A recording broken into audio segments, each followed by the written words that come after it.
Olá, hoje nós vamos continuar com a leitura do capítulo 2 do Evangelho de João. Vamos ler a partir do versículo 13 até o 22 inicialmente.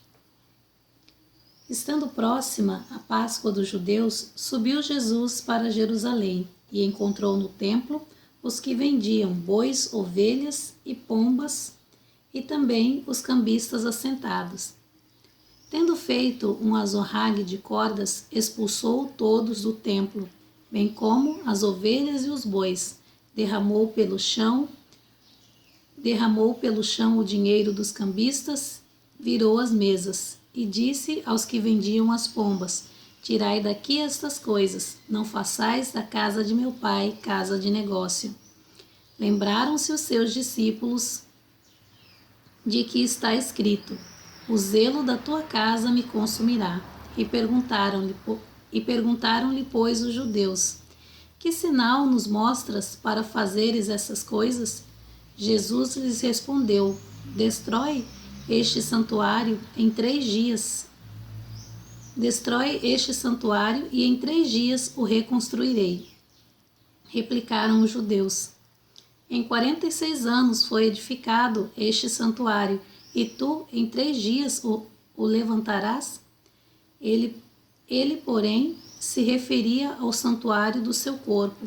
Quando, pois, Jesus ressuscitou dentre os mortos, lembraram-se os seus discípulos de que ele dissera isto, e creram na Escritura e na palavra de Deus. Então aqui nós temos a sequência do capítulo 2, e nós vemos que ao sair de Caná da Galileia, Jesus ele vai até Jerusalém, porque era próximo da Páscoa dos judeus. E ele foi para lá, para a festa da Páscoa, como um judeu que sabia exatamente o que comemorava a Páscoa, que ia a Jerusalém para adorar a Deus nessa ocasião. Jesus ele vai até lá e ao chegar lá ele vai ao templo.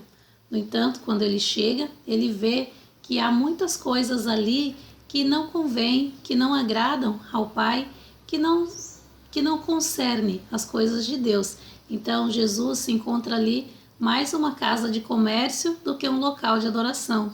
E a gente vê essa atitude aqui do Senhor Jesus de expulsar os cambistas, os que vendiam ali no templo, a eles e a tudo que eles tinham, os animais que eles estavam vendendo, derrubando as mesas. Jesus, ele tem essa atitude, e as pessoas que olham para ele vendo a isso, e ele também diz, além dele fazer tudo isso, ele fala para as pessoas que vendem ali: aqui não é lugar para isso, aqui não é um local de comércio, um local de negócio, aqui é um local de adoração.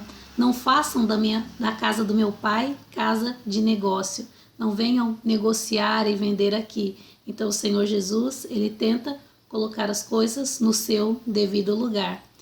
E hoje em dia nós vemos que isso acontece em algumas igrejas, algumas denominações, vamos dizer assim, que coloca tanta coisa à venda, sendo que o Senhor Jesus mesmo, enquanto ele esteve aqui na terra, ele teve essa atitude aqui de separar as coisas terrenas, as coisas materiais das coisas espirituais, das coisas que concernem realmente a Deus, que é a verdadeira adoração, que é o louvor a Deus, o coração contrito, que vai até algum local para estar perto de Deus, para ouvir a palavra de Deus.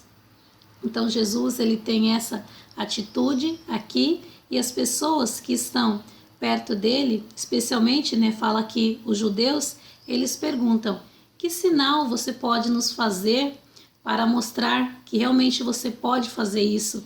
Mostra um sinal como profeta, como homem de Deus, realiza algum sinal, faz algum milagre, era o que eles estavam pedindo.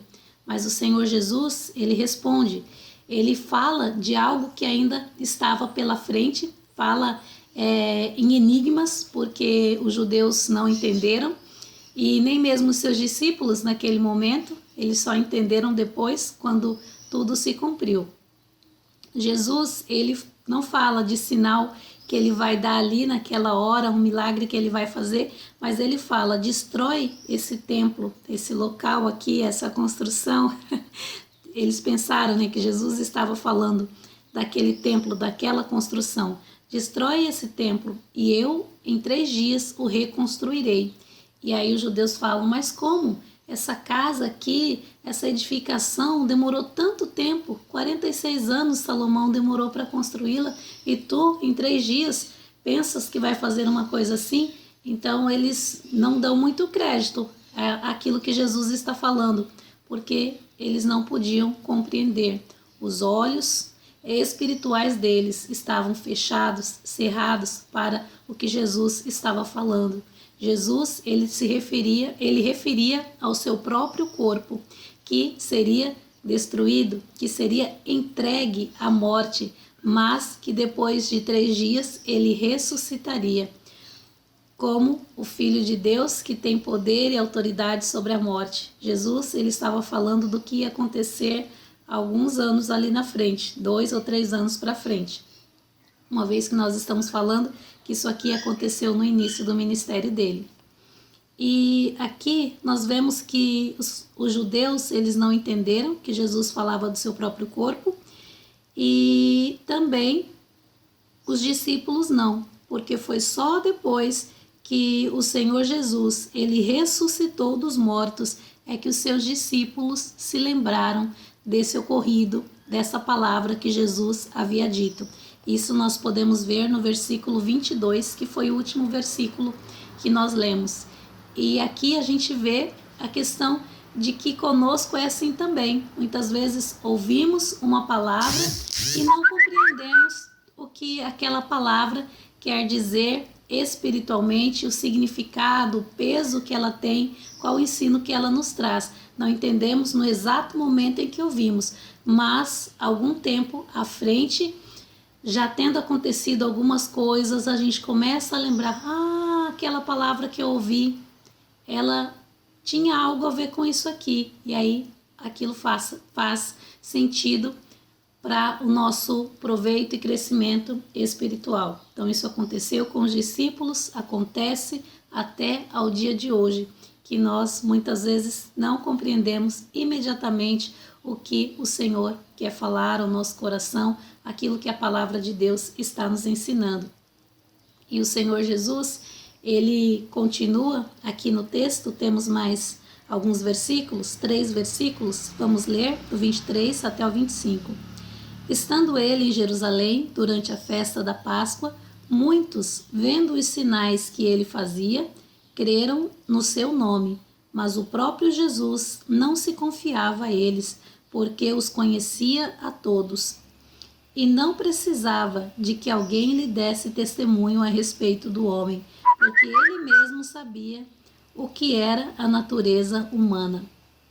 Então Jesus, ele continua ali em Jerusalém, os seus discípulos com ele, e aqui ele realiza mais sinais, alguns milagres, porque o verso 23 diz isso, que viam os sinais que ele fazia. E alguns até creram no nome dele por causa desses sinais que ele realizou nesse tempo que ele passou ali em Jerusalém, por ocasião da Páscoa.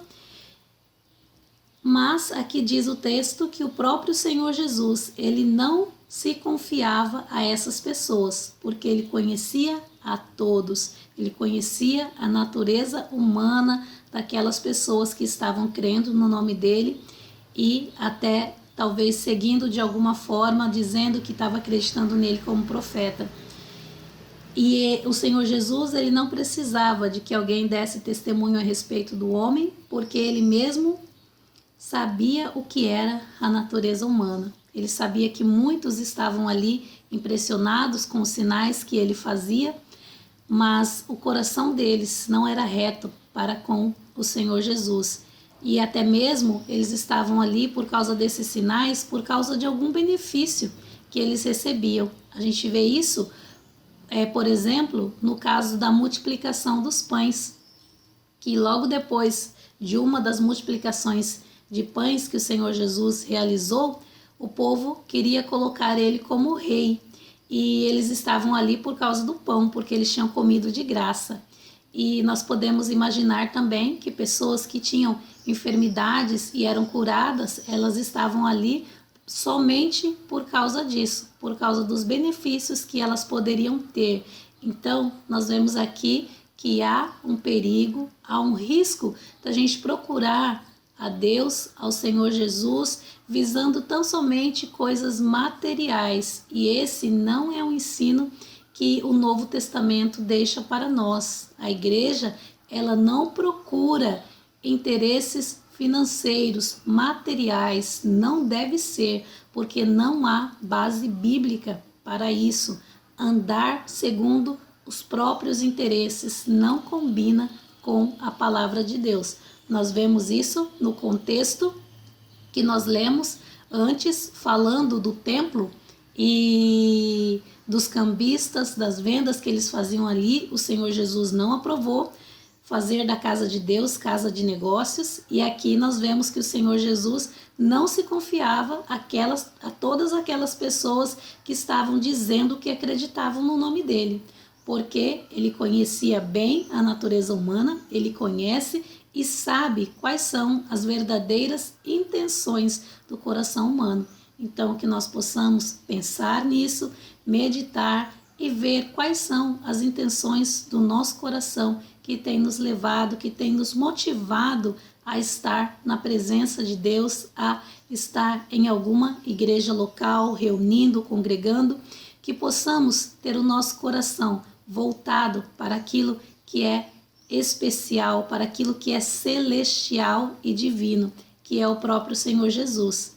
No início do capítulo 2, nós vimos que Jesus, ele supriu uma necessidade básica ali naquele casamento.